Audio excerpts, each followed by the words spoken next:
Hey, salut les zouzous, c'est Redix le Taku, et on se retrouve aujourd'hui pour une nouvelle vidéo sur la chaîne. Critique manga. Aujourd'hui, on va parler de Rose Red Strauss. Strauss vient du manga Vampire Chronicle, la légende du roi déchu. Ce manga est scénarisé par Kyo Shirodaira et dessiné par Yuri Kimura. La première date de sortie le 22 décembre 2003 et finit le 21 avril 2007 pour compter 9 tomes. Le manga commence avec Strauss venant juste de tuer un garde ou un vampire. Le vampire lui dit que jamais il ne pourra sauver sa femme. Faut savoir que Strauss est un vampire, même le roi des vampires, et que sa femme est donc la reine.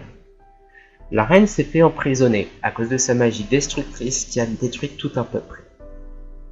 Des siècles plus tard, on le voit combattant une femme, se faisant appeler le Cygne Noir.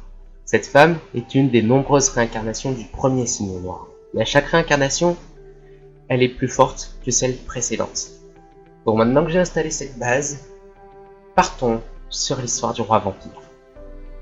Rose Red Strauss est le vampire ultime. Il ne meurt pas à cause du soleil, un stratège de génie, ne craint ni l'argent ni l'ail. Et si je parle de lui, c'est qu'il y a une raison. Strauss est un type bien, il veut la paix de son peuple, et pour cela, il est prêt à se sacrifier. Plus on avance dans le manga, plus on a l'impression de le comprendre, jusqu'à une grosse révélation. Le jour où tous les vampires sont morts, ont été causés par sa femme, ça je vous l'ai déjà dit. Et pas parce que Strauss l'avait menacée, comme on nous laisse croire l'intrigue, mais parce qu'il voulait la sauver au péril de sa vie. Et je vous jure, ça change tout. Et j'ai cru qu'au début c'était un gros enculé, et que lors du combat final il allait certainement faire une rechute, mais non. Ce gars voulait vraiment cette paix. Il ne voulait pas que les humains et les vampires vivent une guerre incessante, mais qu'ils vivent en harmonie. Alors vous allez certainement me dire que c'était prévisible, mais regardez, ce gars a du sang sur ses mains.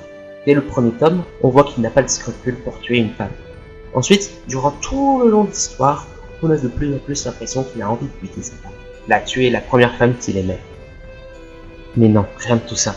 Il lui a pardonné car il a accepté la mort de sa première femme. Mais aussi, il savait que la reine n'y était pour rien. Donc il savait pertinemment que son véritable problème était le Cygne Noir. Et encore, le véritable coupable de sa tragédie est celui qui a lancé la malédiction. Je pense qu'il n'y a pas trop de choses à dire sur lui, à part ça. Parce que sinon ça serait vous spoiler l'intrigue. Et je pense que vous devrez lire l'histoire.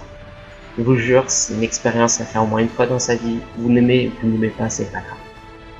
Sur ce, je vous laisse. Salut les zouzous, c'était Redix le Taku, et à une prochaine fois pour une nouvelle histoire.